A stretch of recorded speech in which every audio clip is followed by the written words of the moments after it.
안녕하세요. 오늘도 격동의 코인장 너무 재밌습니다. 반갑습니다. 코아카입니다. 오늘은 이제 코인 텔레그래프라는 곳에서 간단하게 어떤 재밌는 약간 기사거리가 있어서 한번 구독자분들께 소개를 해드리려고 합니다. 자, 이 라울렌 차이라는 분은 이제 크립토는 사용자 데이터에 대한 구글, 아마존, 애플의 독점을 깨고 있습니다. 블록체인은 사물 인터넷과 관련하여 거대 기술 회사와 클라우드 공급자를 약화시키고 있다고 합니다. 자, 이분 기사를 제가 쭉 읽어보니까 이분은 이제 크립토, 이 블록체인 시장에서 아마 기존의 빅테크 기업, 구글, 아마존, 애플, 페이스북, 여러 빅테크 기업이 있죠. 웹2를 기반으로 한 중앙 집권식의 어떤 그런, 이 웹2에서 정말 급부상하게 떠오른 그런 회사들 있잖아요. 그런 회사들이 아마 블록체인 판에서 밀려날 것이다. 발빠르게 대처를 하지 않으면. 이런 내용을 담은 글 같아요. 제가 읽어보니까 정말 흥미롭더라고요. 같이 한번 읽어보실까요? 들어가기 전에 이분이 이렇게 구글, 아마존, 애플 이 기업들 들어와 이거거든요. 사실 이 그림을 표현을 한 것 같아요. 그런 뜻을 갖다가 이게 참 과연 이게 어떻게 변할지 너무 궁금합니다. 이게 과연 이 블록체인 업계에서 이들 웹2 기반의 빅테크 기업들을 과연 아성을 무너뜨리고 새로운 어떤 그들만의 성역을 쌓을지 어떻게 될지는 너무나 궁금합니다. 자, 그럼 한번 읽어보겠습니다. 수십 년 동안 은행과 보험회사는 대부분 정적이지만 수익성이 높고 중앙 집중화된 비즈니스 모델을 사용했습니다. 수익성이 높고 중앙 집중화 맞죠? 또한 수십 년 동안 페이스북, 마이크로소프트, 아마존, 애플 및 구글과 같은 거대 기술 회사는 이익을 위해 사용자 데이터를 독점했습니다. 이거 맞는 말입니다. 독점해왔죠, 정말. 그들 회사는 사용자들의 데이터를 기반으로 여러 가지 수익을 창출을 했습니다. 그러나 블록체인 프로젝트는 사용자 데이터에 대한 빅테크의 장악력에 크게 도전할 수 있습니다. 왜냐? 2015년 다보스에서 열린 세계 경제 포럼에서 돈의 미래는 금융 전문가들의 마음의 최전선에 있었습니다. 그곳에서 그들은 비트코인의 부상이 제시하는 문제에 진지하게 집중하기 시작했습니다. 디지털 자산 및 핀테크, 금융계는 신기술이 저축에서 거래, 결제, 국경 간 거래, P2P 거래에 이르기까지 금융 부문의 모든 것을 뒤집고 있다는 사실을 깨닫기 시작했습니다. 이 당시가 2015년입니다. 자, 2015년에 이런 흐름을 감지한 다보스 포럼. 그리고 나서 지금 7년이 흘렀죠. 자, 지금 어떻게 됐나요? 2015년에 비트코인과 이더리움의 가격과 지금 비트코인과 이더리움의 가격을 혹시 알고 계신 분이 있다면 그때부터 코인 투자를 하신 분이라면 잘 아시겠지만 엄청난 상승을 이뤘습니다. 2015년 이더리움이 처음 나왔을 때가 1,000원에서 5,000원 사이였죠. 맨 처음에. 1,000원에서 5,000원 사이였습니다. 자, 지금 이번 작년 상승장인가요? 500만원까지 갔죠. 몇 배의 상승이 있었나요? 비트코인 2015년 당시면은 거의 20만원 정도인가요? 자, 작년 상승장이 8천만원까지 갔습니다. 자, 이 어떤 말을 하는지 대부분 아실 겁니다. 페이스북, 마이크로소프트, 아마존, 애플 및 구글과 같은 거대 기술 회사는 이익을 위해 사용자 데이터를 독점을 하면서 그들의 데이터를 판매를 하고 그걸로부터 수익을 창출을 하고 이 어떤 수익 자체를 중앙 집권적인 회사에서 독점을 한 겁니다. 그러나 여기서 말하는 거는 이제 향후 이 내포된 글의 의미는 블록체인에서 파생되는 어떤 산업군은 그런 개개인들의 데이터들을 사용자 데이터를 독점하는 게 아니라 개개인들에게 데이터의 자산권을 주는 거예요. 그렇게 되면 개개인들은 자산권을 개개인들이 가지죠. 인터넷상에 본인이 어떤 뭔가를 활동을 하고 트랜잭션을 남기고 뭔가 창작물을 이뤄내면 그거 하나가 모든 게 다 자산이 되는 겁니다. 그게 다 현금화할 수 있는 어떤 자산군이 되는 거예요. 설령 인터넷에 글을 하나 남기더라도 참 재밌죠. 지금 현대인의 2022년의 상황에서도 물론 어느 일정 부분은 그런 부분이 어느 정도 보이긴 합니다만 거의 대부분 대중들은 그걸 보지 못해요. 뭔 말인지 아마 이해가 안 되실 겁니다.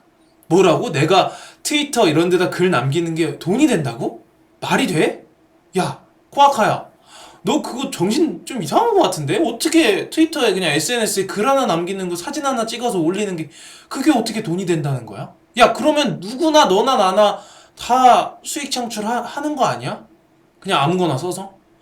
그렇죠. 그럴 수 있습니다. 근데 거기서의 어떤 수익 창출의 요건은 여러 가지가 설정이 되겠죠. 그거에 대해서는 저는 블록체인 전문가는 아니기 때문에 거기에 대해서는 어떤 모델이 만들어질지는 모르겠지만 분명한 것은 중앙 집권적인 것에서 점점 탈중앙화, 개개인들이 모든 거를 어떤 자산군을 가질 수 있는 그런 식으로 많이 흘러갈 것이다 라는 거를 내포하고 있습니다. 그리고 2020년 여름에 탈중앙화 금융 르네상스가 찾아왔습니다. 몇 년 동안 이 새로운 개념이 엄청나게 증가한 후 기계 경제가 중심 무대를 차지하기 시작했고 누가 세계에서 가장 새로운 상품인 데이터를 소유해야 하는지에 대한 관심을 갖기 시작했습니다. 자, 여기 나오죠. 가장 새로운 상품인 데이터를 소유해야 하는지에 대한 그것도 누가? 과거의 웹2 기반의 어떤 빅테크 기업들은 당연히 그들이 소유하는 데이터였죠. 그걸로 그들이 수익을 창출하고 그러나 여기서 누가 그걸 소유해야 하냐 이겁니다. 자, 디파이 르네상스. 자, 우리가 흔히 돈을 어디다 맡기죠? 은행에다 맡깁니다. 그리고 어느 정도의 일정량의 이자를 받죠. 은행은 돈이 필요한 사람들한테 저희가 예금한 돈을 대출해서 대출 이자를 땡기면서 그걸로 수익을 창출합니다. 그러면 은행의 수익은 단순히 어떤 브릿지 역할 혹은 하나의 약간 응용화된 그 돈을 가지고 약간의 그냥 필요한 사람한테 그냥 건네주고 약간 더 비싸게 한마디로 약간 조금 표현이 맞을지 모르겠지만 장사꾼의 역할을 하는 거예요. 돈을 가지고 이윤을 취하는 거잖아요. 누군가의 돈을 싸게 가져다가 누군가한테 비싸게 빌려주고 거기에 따르는 차익을 먹는 그런 은행 산업군입니다. 근데 이제 바뀐다는 뜻이에요. 여기서 얘기하는 것. 블록체인 덕분에 우리는 디파이, 소셜파이, 게임파이 및 새롭게 떠오르는 자산범주인 기계금융화 또는 분산형 기계경제를 갖게 되었습니다. 이를 통해 전세계 수십억 개의 인터넷 연결장치 소유자가 장치를 수익화하고 개발자가 장치 데이터를 가져와 수익화하는 분산응용 프로그램 D앱을 구축할 수 있었습니다. D앱이라고 하면은 뭔지 아실라나 모르겠어요. 앱은 뭔지 아시죠? 앱이라고 하면 중앙 집권화된 어떤 그런 전통적인 체계를 말합니다. 체계 안에서 이루어진 어떤 플랫폼을 얘기합니다. D앱은 개발자가 데이터 장치를 가져와서 수익화하는 개개인들에게 수익을 할 수 있는 그런 디센트럴 앱이라고 합니다. 이게 참 신기하죠. 우리가 흔히 알고 있는 게임파이, 소셜파이, 뭐 워크 투 원, 플레이 투 원 참 신기하죠. 게임을 하면 돈을 버는 거예요. 이게 아직까지 초기 모델이라 아직까지 산업군에서 본격적으로 인정을 하고 있지는 않지만 이런 시도가 떠오른다는 건 정말 혁신적인 것 같아요. 전통적인 생각으로는 절대 생각을 할 수 없는 범주입니다. 그건 확실합니다. 노드는 애플에서 구글에 이르기까지 거대 기술 기업을 무너뜨릴 것입니다. 참 재밌죠? 한 가지 분명한 질문은 다음 것 같습니다. 왜? 장치의 금융화 또는 탈중앙화 시장이 필요한 이유는 무엇입니까? 대답은 아주 분명합니다. 빅테크는 사용자 데이터를 판매하는 수조 달러 규모의 제국을 건설했습니다. 블록체인은 데이터와 기계경제를 민주화함으로써 이를 바꿀 수 있습니다. 역사적으로 기계경제는 이를 운영하는 데 필요한 인프라와 자본 요구 사항으로 인해 견인력을 얻지 못했습니다. 블록체인은 사용자, 비즈니스 및 개발자에게 통합된 기계 네트워크의 일부로 많은 수의 스마트 장치를 배포, 조정, 수익화할 수 있는 종단과 솔루션을 제공함으로써 변화를 가져옵니다. 자, 여기 정말 재밌죠? 거대 기술 기업을 무너뜨릴 거라고 합니다. 이거 맞는 말입니다. 빅테크 기업은 사용자의 데이터를 판매하는 수조 달러의 규모 제국을 형성을 했죠. 그러나 블록체인 산업이 이것을 중앙 집권화된 그들에게 수익을 가는 게 아니라 민주화함으로써 개개인들에게 일을 돌려줌으로써 바꾼다는 뜻입니다. 이게 과연 어떤 그런 장치로 그리고 어떤 구조로 인해서 이 기술이 실현될지는 아직 저는 잘 모르겠어요, 솔직히. 이게 뭐 예를 들어서 트위터나 인스타그램 이런 데 사진이나 어떤 글, 창작물을 올리면 그걸로 인해서 개개인들이 그것을 가지고 어떤 수익화를 할 수 있다는 건데, 현대 시점에서는 어떤 간접 광고라던가 뭔가 협찬을 받아서 그로 인해 수익을 창출하는 거 말고 본인들이 어떤 데이터를 소유함으로써 얻어지는 수익은 사실 없거든요. 그러나 블록체인에서는 거기에 따른 수익을 코인을 만들므로써 그 생태계를 새롭게 또 조성을 하는 그런 게 되지 않을까. 그러면 어떤 트위터라든가 이런데 창작물을 올리면 그로 인해서 코인, 가상화폐로 보상을 주고, 참 신기하죠, 진짜. 이게 어떻게 그게 가능한지는 모르겠어요. 경제적인 논리로 그게 설명이 될지는 모르겠는데, 앞으로 뭐 그런 세상이 온다고 합니다. 제가 솔직히, 저도 미래를 예견할 수는 없어서, 이제 단순히 어떤, 좀, 이렇게 실력 좋은 분들의 의견을 참고를 해서 제 인사이트를 기르는 것 뿐이지, 어떻게 뭐 이렇게 될 것이다, 저렇게 될 것이다, 확정적으로 말씀을 드리는 건 절대 아닙니다. 그런데 중요한 것은 그들의 인사이트를 잘 활용해야 된다고 생각해요. 개인적인 의견으로. 왜냐면 분명히 그들은 저 같은 어떤 개인들보다는 뛰어난 뭔가가 있다고 생각을 하기 때문입니다. 저는 그들보다 절대 저는 뛰어난 사람이 아니에요. 저는 부족한 사람이고 그냥 그저 대한민국의 그냥 일반적인 사람입니다. 그렇기 때문에 겸손함을 가지고 항상 뭔가를 배운다는 입장으로 저 또한 공부를 하면서 구독자분들께 이런 내용들을 많이 전달을 해드리는 겁니다. 자, 여기 보시면 이제 디파이는 P2P 대출 및 차입, 수익률 농업과 같은 새로운 개념에 기반이 되어 투자자가 소극적 소득을 얻을 수 있는 새로운 기회를 열었습니다. 검증 가능한 실제 데이터는 디파이 혁명에 필요한 증거가 되었습니다. 솔직히 내용이 어려워요. 검증 가능한 실제 데이터가 디파이 혁명에 필요한 증거가 되었다고 합니다.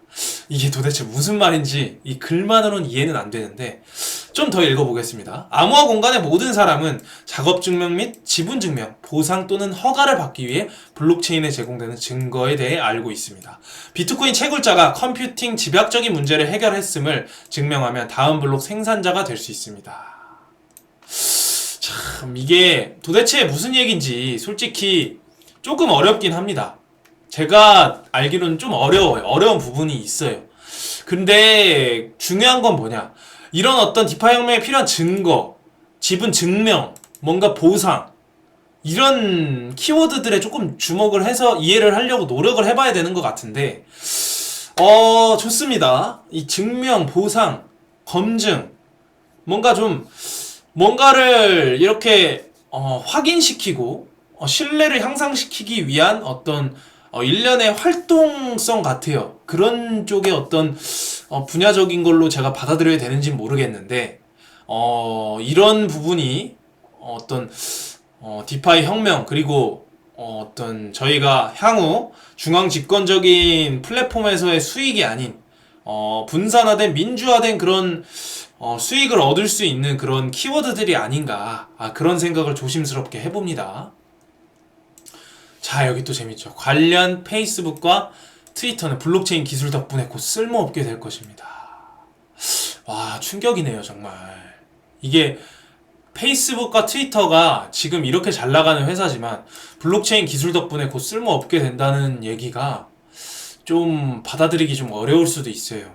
이게 세상이 앞으로 어떻게 변할지 모르기 때문에 그 부분에 대해서는 참 신기합니다. 일론 머스크가 이제 트위터를 인수하면서 트위터 상에도 어떤 가상화폐 개념 그리고 블록체인 기술을 도입을 할 것으로 보이는데 어떤 방식으로 흘러갈지 너무 궁금합니다. 자, 혹시 제 영상 보시는 분들 중에 어떤 그 시장 규모에 대해서 좀 아시는 분이 있는지 모르겠어요. 2030년까지 LOT 프로젝트는 전 세계적으로 12조 달러 이상의 가치를 나타낼 것으로 추정됩니다. 하지만 누가 이 가치를 소유하게 될까요? 대기업은 계속해서 중앙 집권식 클라우드 플랫폼에서 장치를 관리하고 새로운 기계 경제의 문지기 역할을 하게 될까요? 우리는 역사상 중요한 순간에 있습니다. 기계 경제가 어떻게 진화하는지에 대한 결정은 수십 년 동안 결과 또는 혜택을 거둘 것입니다. 자, LOT 프로젝트 12조 달러 이상의 가치를 지닐 수 있다고 합니다. LOT 프로젝트라고 하면 아마 아시는 분들이 있을지 모르겠어요. 그 여러 가지 현실에 있는 어떤 사물 경제가 모든 게 다 연결된다는 어떤 그런 뜻이에요. 그 시장이 12조 달러 이상의 가치를 나타낸다고 합니다. 2030년이 되면요. 자, 이게 참 거기에는 분명히 블록체인 기술이 안 들어갈 수가 없는 것이고요. 얼마나 이게 중요하고 필요한 개념인지 다시 한번 제 영상을 보시는 구독자분들, 시청자분들이 새로운 인사이트를 가지셨으면 좋겠습니다. 저도 이 글을 읽으면서 한층 성장했다고 생각을 하는데 제 영상을 보신 분들도 한층 더 성장했기를 바라는 마음이 좀 있습니다. 아주 재밌는 것 같아요. 여기 이 글을 쓰신 분이 빅테크 기업이 앞으로 거의 하향 산업으로 들어갈 것이다라고 하는데 과연 어떻게 될지 너무 궁금해지는 미래입니다. 2030년이 되고 그때 가서 분명히 제가 제 영상을 링크로 걸어드리면서 또 그때 어떤 제 인사이트를 말씀드릴 때가 올 텐데 8년 전에 어떤 바라봤던 그런 세상 그리고 2030년이 되면 그 당시엔 지금이 되겠죠. 지금 2030년에 보고 있는 세상이 어떤 차이가 있는지 제가 한번 8년 뒤에 영상으로 남겨보고 그때 어떤 각종 코인들의 가격 분석도 한번 해보는 것도 너무 재밌을 것 같아요. 과연 어떻게 될까? 그것도 너무 궁금하기도 하고 어떤 시장, 새로운 세상이 펼쳐질까? 너무 기대가 됩니다. 제 영상을 보시고 많은 인사이트를 지니셨기를 기원하면서 오늘 영상도 이 정도로 마치겠습니다. 제 부족한 영상 오늘도 시청해주셔서 너무나 감사합니다. 코아카였습니다.